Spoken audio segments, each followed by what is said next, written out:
अस्सलाम वालेकुम।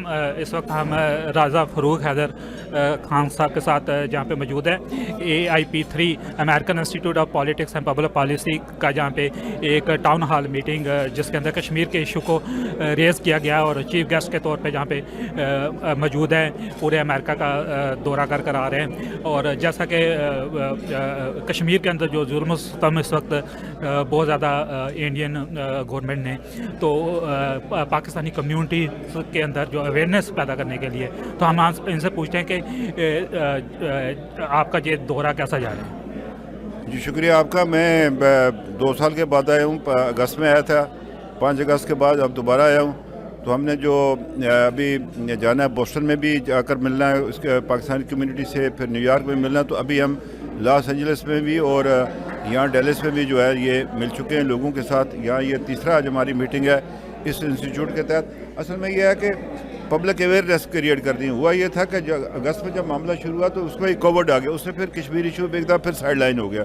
तो उसको दोबारा जो है ना वो करने की ज़रूरत है। और ये अमेरिकन पब्लिक को, उनके जो मुंतखब नुमाइंदे, उनको ये बताना है, अपने मालूमात फराहम कर दें कि ये इशू, इसका हल करना कितना ज़रूरी है और क्यों ज़रूरी है ये, ताकि इस खिते में अमन कायम हो और लोग जो है वो खुशहाल ज़िंदगी जो है गुजार सकें। तो जैसा कि इंडिया के अंदर जो किसानों ने, जो पंजाब के किसानों ने एक साल जो वहाँ पे मूवमेंट शुरू की थी, ऐसा लग रहा था कि मोदी जो अपने आप को एक बहुत ताकतवर वज़ीर आज़म समझते हैं, कभी भी उसके सामने झुकेंगे नहीं।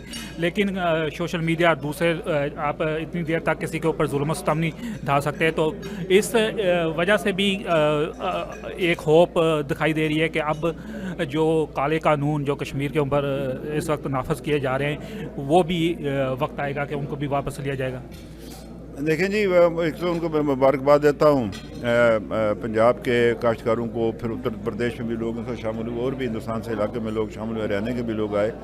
उन्होंने अपनी जायज़ बात को मनवाया। और मोदी जिसको लोग नाकाबिल शिकस्त समझते थे कि ये अपनी जो बात क्या थी इससे वापस नहीं हो सकता, तो वापस हुआ। तो आप देखेंगे इंशाअल्लाह ताला कश्मीर के अंदर जो है वो इसको मोदी को शिकस्त तस्लीम करनी पड़ेगी और कश्मीरियों को उनका हक देना पड़ेगा इसको, ताकि वो जो है ना अपनी उमंगों, अपनी राय के मुताबिक जो है ना वो ज़िंदगी गुजार सके। ये देना पड़ेगा, ये ज़्यादा दूर नहीं है, ये बहुत जल्दी हो जाएगा।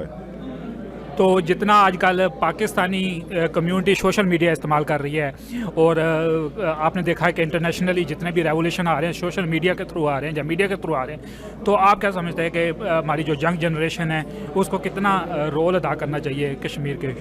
जी मैं यही जब भी जाता हूँ, किसी का जाता हूँ, तो मैं उनको ये कहता हूँ अपनी यंग जनरेशन को कि आप जो सोशल मीडिया का जो इस्तेमाल करें, आपके अपने जो शौक़ हैं वो भी पूरे करिए खुश रहने के लिए। लेकिन साथ ये इशू आपके लिए फिर फ़र्ज़ आयद हो गया, ये आपकी ज़िम्मेदारी है कि अपने कश्मीरी भाइयों का जो है ना, उस पर सिर्फ मुसलमान नहीं, उसमें हिंदू भी हैं, उसमें सिख भी हैं, उसमें बुद्ध भी है। एक कौम है कश्मीरी कौम जो 4 मज़ाहब पर मुश्तमिल है। उनके ऊपर जो मज़ालिम जो है दिल्ली से हो रहे हैं, उनको रोकने के लिए जो है ना आप जो कांग्रेस, यूएस कांग्रेस के मेंबर हैं, ब्रिटिश पार्लियामेंट के मेंबर हैं, फिर यूरोपियन यूनियन के जो मेंबर हैं और जो इस तरह थिंक टैंक्स हैं, उनको ईमेल कीजिए, उनको सूरत हाल से आगाह करें। किसी न किसी वक्त जो है बर्फ़ जो है वो पिघलनी शुरू हो जाएगी। जी बहुत बहुत शुक्रिया राजा साहब आपका, जहाँ पे दौरा करने का। और आपने देखा कि काफ़ी लोग आए भी हैं और आस्ता आस्ता अवेयरनेस आती जा रही है। तो आपका अब नेक्स्ट? अभी मैं परसों ओक्लाहोमा जाऊँगा, उसके बाद मैंने बोस्टन जाना है, फिर वहाँ से न्यूयॉर्क, और 30 को फिर मैंने यूके जाना है, वहाँ 10-12 दिन है, वहाँ पर भी इसी तरह की एक्टिविटी है। फिर वहाँ से जो मैं पाकिस्तान चला जाऊँगा। जी बहुत बहुत शुक्रिया, मेहरबानी, शुक्रिया।